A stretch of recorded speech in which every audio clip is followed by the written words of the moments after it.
मैं विखिलेश आज इस तालाब में कूदकर अपनी जान देने जा रहा हूँ। क्यों? क्योंकि तंग आ गया हूँ इस अकेलेपन से। न कोई साथ देने वाला है, न कोई साथ रहने वाला, और दोष भी किसे दूँ जब मेरी इस हालत का जिम्मेदार मैं खुद हूँ। कुछ दिनों पहले मेरे पास सब कुछ था। सुंदर सा परिवार, नंदा मेरी दूसरी बीवी और बुढ़िया सी बेटी सलोनी। सलोनी मेरे कलेजे का टुकड़ा थी। वह 5 साल की थी तभी उसकी माँ लक्ष्मी चल बसी थी। छोटी सी उस बच्ची को मैंने कभी माँ की कमी महसूस होने नहीं दी थी। मैं अपनी बेटी की परवरिश अच्छे से कर रहा था, लेकिन मेरे रिश्तेदारों का कहना था कि माँ आखिर माँ होती है। सलोनी को माँ की जरूरत है और इसलिए मुझे दूसरी शादी कर लेनी चाहिए। लेकिन मैं तैयार नहीं था क्योंकि जानता था कि सौतेली माँ सौतेली ही होती है। आखिरकार मेरे अपनों की जिद के आगे मुझे घुटने टेकने पड़े और मुझे नंदा से शादी करनी पड़ी। शुरू में सब ठीक ठाक चला, लेकिन धीरे धीरे नंदा अपना सौतेला रंग दिखाने लगी। ऑफिस से घर आकर मुझे सलोनी के साथ खेलने की आदत थी। उसे गोदी में उठाकर मुझे जो सुकून मिलता वह अकल्पनीय था। तकरीबन 8 महीने पहले की बात है। मैं जब ऑफिस से घर आकर सलोनी के पास गया तब अचानक नंदा ने चिल्लाकर सलोनी को उठा लिया। मैं कुछ समझूं उससे पहले वह सलोनी को दूसरे कमरे में रखकर बाहर आए और बोली, पहले नहा लो, तब तक मैं आपके लिए गर्मागर्म खाना परोसती हूँ।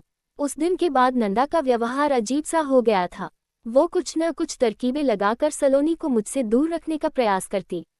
कुछ कहने जाओ तो वर्तमान परिस्थितियों लेकर मेरे सामने सलाहों का पिटारा खोल देती। फिजूल की बकवास। मेरे गले वह बातें नहीं उतरती थी क्योंकि मैं जान गया था कि नंदा मुझसे मेरी बेटी को दूर करना चाहती है। मैंने भी नंदा की कारस्तानियों का मुंह तोड़ जवाब देने की ठान ली। अब मैं उसकी एक बात नहीं मानता। सलोनी के साथ खूब खेलता। मैं अपनी बेटी को दुनिया भर की खुशियां देना चाहता था। वह भी बहुत खुश थी। लेकिन अचानक हमारी खुशियों को मानो किसी की नज़र लग गई। एक दिन सलोनी की तबीयत बिगड़ गई। मेरी सांसों में बसी सलोनी को सांस लेने में तकलीफ होने लगी। मैं डर गया, मेरा दिमाग सुन्न हो गया। मैं फौरन सलोनी को हॉस्पिटल ले गया। लेकिन ये क्या, उस दिन मेरी बेटी जो हॉस्पिटल में गई, वो गई। डॉक्टर न मुझे उससे मिलने देते थे न उससे बात करने देते थे। मानो सबका व्यवहार नंदा सा सौतेला हो गया था। 2 दिन बाद नंदा की भी तबीयत बिगड़ गई सो उसे भी हॉस्पिटल में एडमिट करना पड़ा। लेकिन मुझे नंदा से ज़्यादा फिक्र अपनी बेटी सलोनी की थी।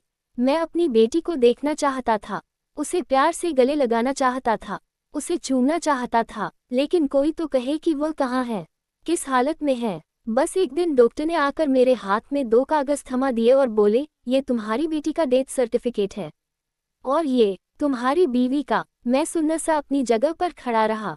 मेरे सामने खड़ी नर्स बोली, तुम्हारी बीवी ने तुम्हारे लिए एक संदेश छोड़ा है। क्या? कोरोना के इस महामारी में अगर हम एक दूसरे से दूर रहते तो आज साथ होते। मेरे हाथ से कागज़ छूट गए। तालाब में कूदने से पहले मैं आपको एक सवाल पूछना चाहता हूँ, आप ही कहिए कौन बुरा था, मैं या सलोनी की सौतेली माँ?